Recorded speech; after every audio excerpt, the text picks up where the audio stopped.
सबसे पहले तो मैं आप सबका महाराष्ट्र के गुजरात के सभी अधिकारियों का हृदय से धन्यवाद करता हूं कि अभी विषम परिस्थितियों में आप सब फील्ड में बहुत मेहनत से काम में लगे हैं और उसके बीच में इस प्रकार की मीटिंग्स के लिए अपने काम में व्यवधान डाल के आना थोड़ा कठिन भी होता है। लेकिन हम लोग भारत सरकार में कोशिश कर रहे हैं कि देश के हर हिस्से में हर डिस्ट्रिक्ट में चीजों को बहुत बारीकी से फॉलो करें। जहाँ आपको परेशानी आ रही है कोई भी उसमें अगर हम आपकी कोई भी सहायता कर सकते हैं तो वो सहायता आपकी जरूर करें। सेंटर से जो भी उसके लिए कोई चाहे वो मैन पावर हो चाहे वो बाकी कोई भी चीजें हो उनको उपलब्ध कराना हो, आपकी हर प्रकार की कैपेसिटी को स्ट्रेंथन करना हो, ऑगमेंट करना हो और एक प्रकार से आपकी हैंड होल्डिंग जिस भी प्रकार से हम कर सकते हैं एक करना हमारा जो है उद्देश्य भी है, कर्तव्य भी है, धर्म भी है और फर्ज भी है। इस नाते हम बीच में ये मीटिंग्स बुलाते हैं। पीछे सारे स्वास्थ्य मंत्रियों को एक साथ बुलाकर मैं वीडियो कॉन्फ्रेंसिंग से विस्तार से चर्चा किया करता था, लेकिन अभी पिछले सप्ताह से हमने एक दो स्टेट्स के साथ विस्तार से बातचीत करना शुरू किया है और खासकर वहां पर जो हॉटस्पॉट डिस्ट्रिक्ट्स हैं उनके डीएम्स से भी डायरेक्टली बात करके वहां की समस्या की और ज्यादा गहराई में डूबने का प्रयास किया है। पिछले सप्ताह हमने दिल्ली के साथ, बिहार के साथ और अभी कल ही परसों मध्य प्रदेश के साथ मीटिंग की थी। आज ये मीटिंग हमने महाराष्ट्र और गुजरात के साथ की है। मुझे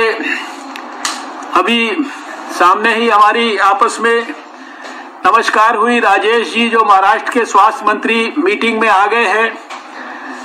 आधा पौना घंटे के बाद गुजरात के स्वास्थ्य मंत्री भी यहाँ पर मीटिंग में पहुंचेंगे क्योंकि उनके यहाँ पर कैबिनेट भी है और हमने भी ऐसे ही सोचा था कि एक स्टेट को डिस्कस कर ले फिर दूसरी स्टेट को कर ले ताकि सबका समय बर्बाद ना हो। तो अभी महाराष्ट्र के अधिकारियों आपको सारे अपने आंकड़े पता ही है। थोड़ा सा निश्चित रूप से महाराष्ट्र भारत के उन प्रांतों में से एक है जो हम सबके लिए भी थोड़ा सा ज्यादा चिंता का विषय बना हुआ है, क्योंकि यहाँ पर 36 हमारे जिलों में से 34 जिले जो है वो कोरोना के प्रकोप से प्रभावित हैं। 14,541 केस हो चुके हैं, 583 मृत्यु हो चुकी है और खासकर पहले भी हमने फॉलो किया था मुंबई, पुणे, ठाणे, नासिक, औरंगाबाद, नागपुर और शोलापुर, ये हम लोगों के लिए इन 34 डिस्ट्रिक्ट्स में ये इलाके थोड़ा ज्यादा विशेष चिंता का कारण बने हुए हैं। इस बात का संतोष है कि 2 जिले गढ़चिरौली और वार्धा ये अभी भी हमारे प्रभावित नहीं हुए हैं। मैंने जैसा देखा कि गोंडिया और उस्मानाबाद यहाँ पर पिछले 28 दिन से कोई भी केस नहीं आया है। इसी तरह से बीड में भी पिछले 21 दिन से कोई भी केस नहीं आया है और अहमदनगर और भंडारा में पिछले 7 दिन से कोई केस नहीं आया है। हमें अंततोगत्वा उस स्थिति में पहुंचना है जब हमारे सारे जिले एक दिन ग्रीन जोन बनेंगे और वहां पर 21 दिन 28 दिन से कोई भी केस नहीं आया होगा। ये हमारे सबके सम्मिलित और संगठित प्रयास से और मनोयोग से संभव हो पाएगा। जैसा 2026 कंटेनमेंट जोन इस समय अभी, क्योंकि महाराष्ट्र में हमारे यहाँ ऐसे तो मेडिकल कॉलेज की रिस्पांस टीम्स, जो rapid response teams medical college के जितने भी है वो सहायता कर रहे हैं फील्ड में सर्वेलेंस ऑफिसर्स की, लेकिन एम्स नागपुर के अगर लोग यहाँ पर हैं तो उनसे मेरा विशेष अनुरोध है कि वो कम से कम नागपुर के जिले को तो विशेष रूप से प्रोएक्टिवली बाहर जाकर उसको अच्छी तरह से संभाल कर और उसकी मदद करने का प्रयास करें। हमारी यहाँ पर सेंटर की टीम और विशेषकर डॉक्टर सुनील खपाड़े जो है वो और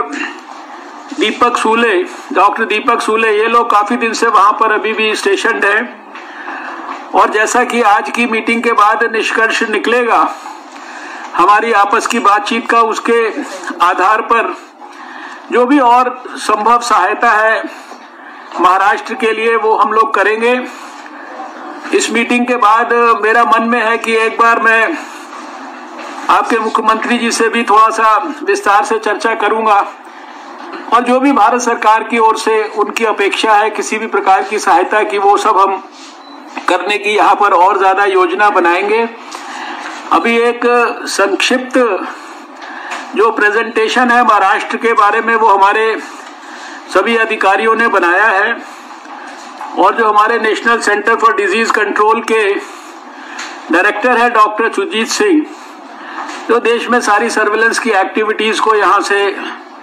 हमारे सभी अधिकारियों के साथ मिलकर मॉनिटर कर रहे हैं, वो एक छोटा सा प्रेजेंटेशन रखेंगे। और उसके बाद हम चाहते हैं कि एक बार ये जो 5-7 डिस्ट्रिक्ट जहाँ ज़्यादा से ज़्यादा केसेस भी हैं और यहाँ ज़्यादा तकलीफ भी है, यहाँ के जो डीएम्स मीटिंग में पार्टिसिपेट कर रहे हैं उनकी संक्षिप्त में बात सुनी जाए, उनके द्वारा हम लोगों को ये ज्ञान हो कि हम उनकी और क्या मदद कर सकते हैं। और जब सारी मीटिंग खत्म होगी तो निश्चित रूप से मुझे विश्वास है कि इस मीटिंग की सफलता और सार्थकता जो है हम लोगों को